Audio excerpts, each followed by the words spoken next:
Bonjour, donc aujourd'hui on va faire la correction de l'activité, donc un circuit avec dérivation.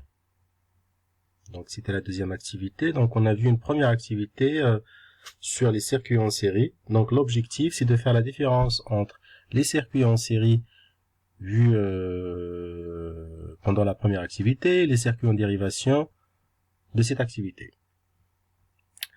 Donc là vous avez donc l'expérience, le protocole expérimental avec donc la pile, les deux lampes montées en dérivation et bien sûr l'interrupteur. Sur la deuxième figure, donc on remarque que si on divise donc une des deux lampes, l'autre reste allumée. Donc la première question donc c'est de comparer donc l'éclat des lampes branchées en dérivation avec celui des deux lampes branchées en série de la première activité. Donc qu'est-ce qu'on remarque ici? On remarque que les lampes branchées en dérivation gardent le même éclat quel que soit le nombre de lampes. C'est-à-dire donc on peut rajouter donc une troisième lampe branchée en dérivation et les trois lampes auront le même éclat. Donc le nombre de lampes ne modifie pas le degré d'éclat des lampes dans un montage en dérivation.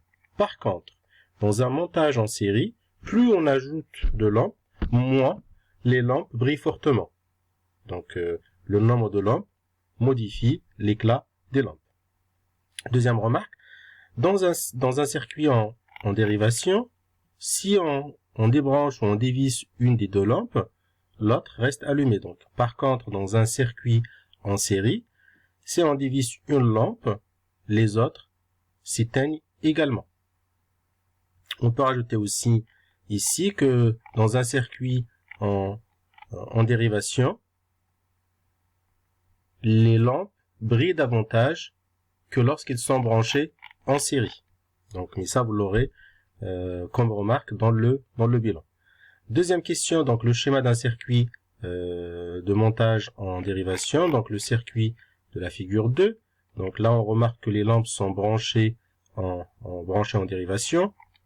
Donc là, donc le schéma, donc on a la pile avec les deux bornes plus et moins, la première lampe, la deuxième lampe branchée en dérivation. Donc là, on peut rajouter l'interrupteur, mais c'est pas, si on le met pas, c'est pas très important. Donc là, l'interrupteur, on peut le rajouter ici.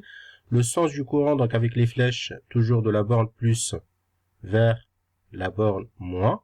Et vous remarquez ici qu'on a deux boucles. Donc chaque lampe est reliée à la pile. Donc la première boucle, c'est ça. Et la deuxième boucle, c'est tout ça. Donc chaque lampe est reliée à la pile.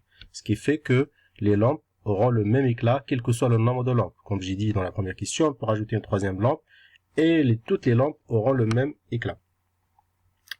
Troisième question, donc lorsqu'une lampe est défectueuse, pourquoi l'autre peut-elle toujours être traversée par le courant? Parce que les lampes tout simplement sont indépendantes les unes des autres. Donc chaque lampe est dans une boucle séparée de la première boucle, comme j'ai expliqué ici. Donc là, on a une première boucle et une deuxième boucle. D'accord? Donc si par exemple cette lampe-là est défectueuse, qu'est-ce qu'on remarque? On remarque que le courant circule dans la deuxième boucle de la deuxième lampe, donc forcément la deuxième lampe reste allumée. Donc les lampes sont montées en dérivation, chacune est sur une boucle fermée, donc indépendante les unes des autres. Donc conclure, commençons à associer les appareils branchés sur une multiprise. Donc sur une multiprise, donc vous remarquez que c'est un appareil est défectueux, donc les autres fonctionnent. Donc la réponse c'est que les appareils branchés sur une multiprise sont associés en dérivation. Donc si un est défectueux, les autres continuent à fonctionner correctement. Donc, et vous avez un petit bilan.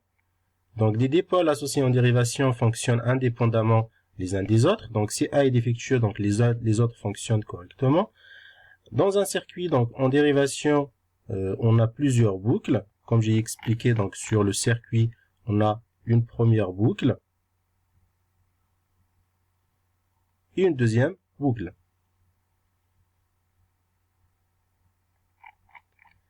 Donc si un dipôle est défectueux, les autres continuent à fonctionner car elles se trouvent sur des boucles fermées dans lesquelles le courant peut toujours circuler. Et comme j'ai dit tout à l'heure, donc dans la remarque, donc deux lampes associées en dérivation brillent davantage que lorsqu'ils sont branchés en série, car chacune est reliée directement à la pile, c'est-à-dire que chacune est sur une boucle différente de l'autre. Donc une installation, bien sûr, donc chez nous à la maison, donc une installation électrique est constituée d'appareils montés en dérivation, ce qui explique que s'il y a un appareil qui est défectueux, donc les autres fonctionnent correctement.